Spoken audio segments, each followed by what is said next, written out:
Howdy folks, welcome to Live at the Lazy T Ranch. I'm Ron Wilson, Poet Laureate. Chris Wilson had difficulties in our Facebook Live session earlier, so we're going to try this again. Lazy T Ranch, gorgeous June weather, really pleasant. Had a wonderful horseback ride this morning, just a beautiful day. Here on Facebook Live, we like to talk about cowboy life top to bottom, and today we're going to talk about the cowboy hat.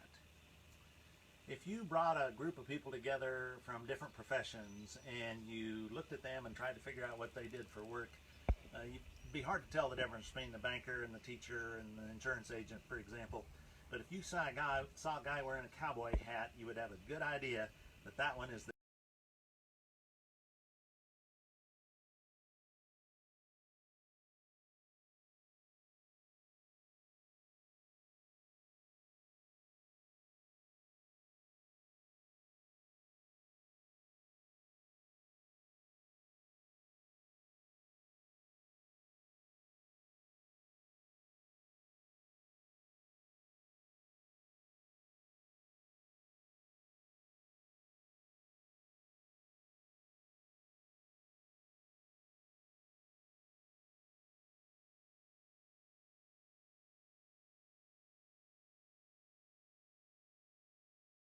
perhaps tuberculosis, and the doctor said you should go west for a better climate for your health.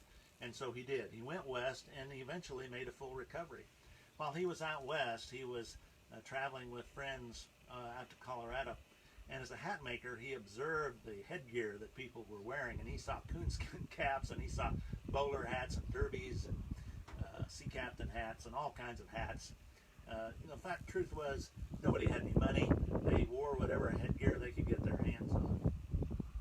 This young man was with his friends in Colorado. They trapped some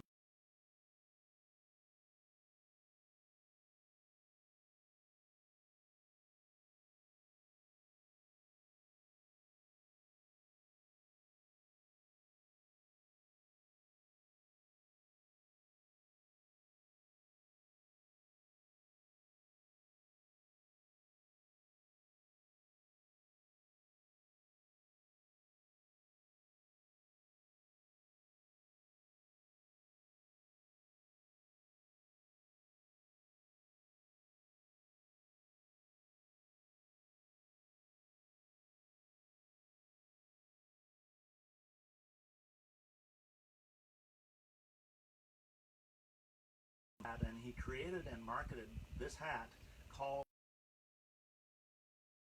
well, that young man's name was Hat Company, which would become the largest hat company in the entire world in its day. In the 1920s, an Arizona artist painted a painting of a cowboy watering his horse from his hat, and the Stetson Hat Company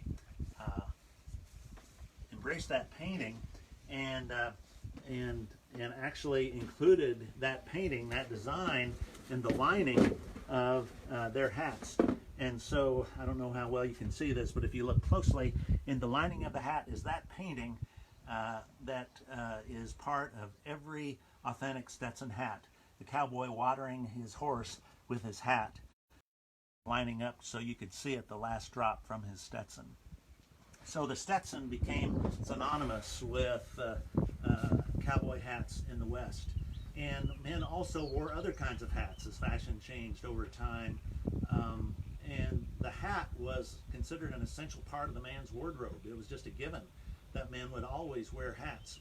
Well, they say that changed in the mid-1950s. In fact, they point to the election of 1960, when John F. Kennedy was elected president. Until that time, the incoming president and outgoing president would always wear top hats, and it was a very, very formal occasion. Well, John F. Kennedy represented this new, young generation, and he chose not to wear that top hat, and that set the pattern, the fashion of the day, that men did not have to wear hats. And so the wearing of headgear came less into fashion. And at the same time, society was changing. Instead of working out in the field, men were working in offices, and they were getting in and out of cars, and so a big hat just got in the way.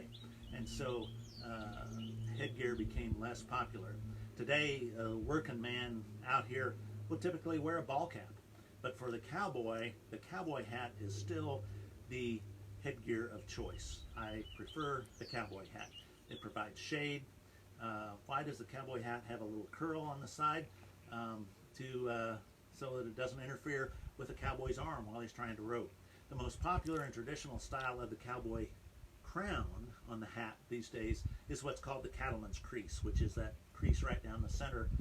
It holds it fits the hand very nicely and fits the head, and that's why I prefer the cattleman's crease, by far the most popular hat today. So the cowboy hat is a very distinctive trademark of the cowboy even to this day.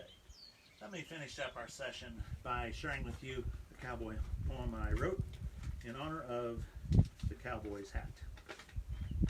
The cowboy's hat is a wonderful thing. He wears one made of straw in the summer or spring.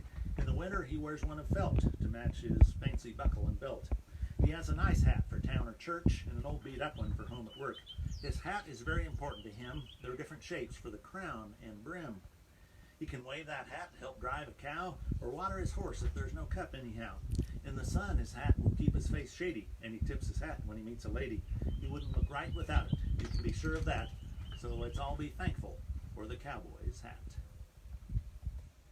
So, as I said, we want to talk about cowboy life from top to bottom. Today we talked about the hat. Next week we're going to talk about the cowboy boot, and we'll tell you the true story, we believe, of how and where the cowboy boot was invented. Thanks for joining us on Facebook Live. For Ron Wilson, Chris Wilson, be safe, be well, happy trails, and God